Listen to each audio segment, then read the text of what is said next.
Kiitos palautteesta. Tässäpä olisi lyhyt esittely tästä.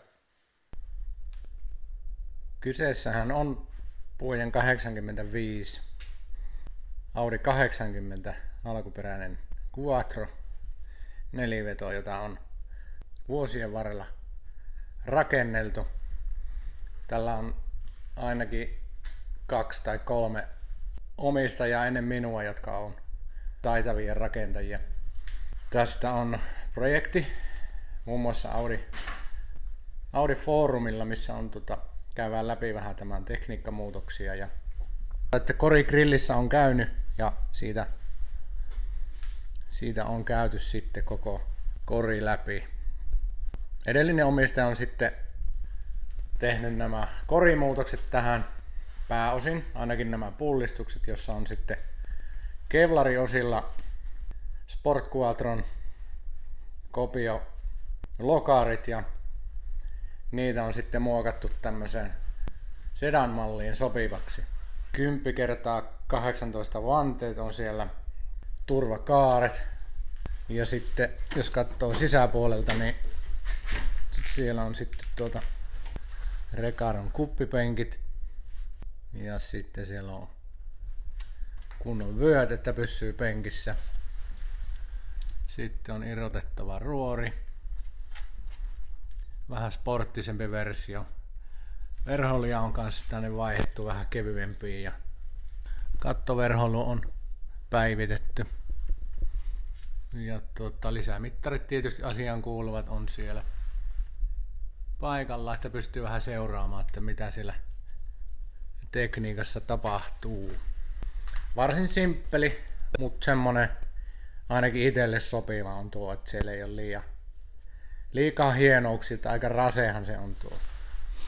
Pikkusen on likainen nyt, kun on käynyt aina pikku testiajolla tässä ja ollut välillä satanut vähän luntakin, kun on käynyt. Voitaisiin katsoa tuo konehuone sitten seuraavaksi, sitten mitä se pitää sisällään.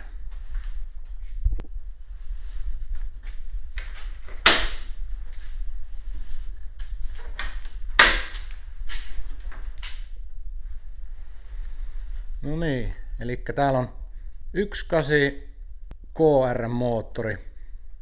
Onkohan tää GTI 16-venttilisen Golfin moottori, joka on sitten turpotettu ja siellä on kuulalaakeri ahin. Pikkusen on rasempaa osaa tänne sitten tehty. Ja tehot tässä on aika tämmöiseen 1100 kiloa painamaan aika riittävät, että 433 hevosvoimaa siitä on penkitetty. Aika mainiosti riittää viemään tämmöistä kevyttä koria. Semmoset tehot.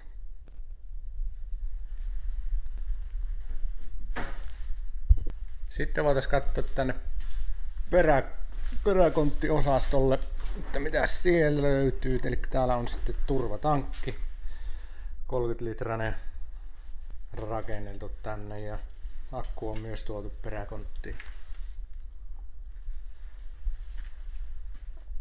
Tämä Audin teippaukset on jäljitelmä tuosta edesmenneen Ken Blogin Sport Quattron mukaan ja siellä on aika pitkälle ulkoisesti saman näköinen. Toki se Sport Quattro alkuperäinen, niin sehän on 2-ovinen, mutta hyvin samantyylinen on ja tykkään itse, että on sillä aika simppeli. Seuraavassa videossa voitaisiin vaikka soundcheckia vähän ottaa tuosta, että miten se naukuu ja voisi kyllä tuossa nosturillakin sitä käyttää, niin katsoa vähän alusta, että minkälainen se on, niin siinä ainakin KV Variant 1 taisi olla se säittävä alusta, mikä tässä on, ja sitten pohja on muutenkin aika huippukunnossa, niin voisi sitäkin katsoa sitten tarkemmin. Pistelkää kommentteja, jos haluatte lisää tietoja tuosta, niin mä koitan vastailla ja mitä muuta haluaisitte, että autosta esitellään, niin ollaan kuulolla.